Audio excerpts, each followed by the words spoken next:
time again for StoryCorps, traveling the country recording your stories. Last week we heard remembrances of the Great Depression.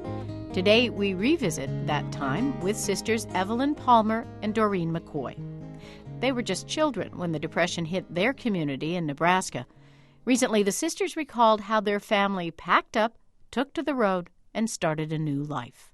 When we made the final move to Oklahoma from Nebraska, I was 13. Yeah, I was 11. Our folks had this grocery store. You know, they did a credit business. They let people charge groceries. And the crash came about that time, and the people were out of work.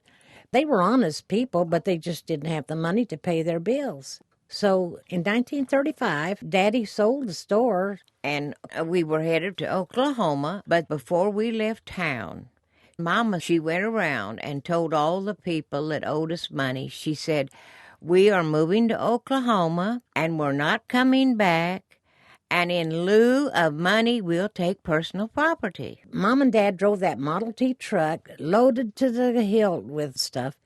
And our uncle drove a 1928 Chevrolet pulling a big old trailer. Mom and Dad went ahead in the truck, and Uncle Glenn and you and I came along later in the car. Of course, the roads weren't paved. They were just gravel. So rather than be real close and eat all that dust, we stayed back a mile or so. But on the way down, do you remember that we had a flat tire? And it was dark. Uncle Glenn, of course, knew how to change the tire, but we had no light. Of course, you were 13 years old. You were Miss Priss. And so you had a compact. Oh, yeah. So you stood in front of the headlights and reflected the light back With my makeup with your mirror. so he could change that tire. And it wasn't that ingenious, I tell you? Oh, yeah.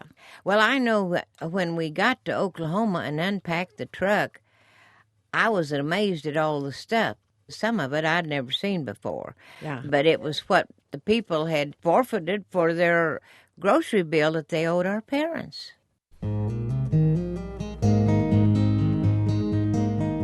That's Evelyn Palmer and her sister Doreen McCoy, recorded in Jackson, Mississippi. And we here at Morning Edition want to congratulate StoryCorps for winning a prestigious Peabody Award. The selection board called StoryCorps a, quote, deceptively simple, invaluable project that encourages people to record their oral histories.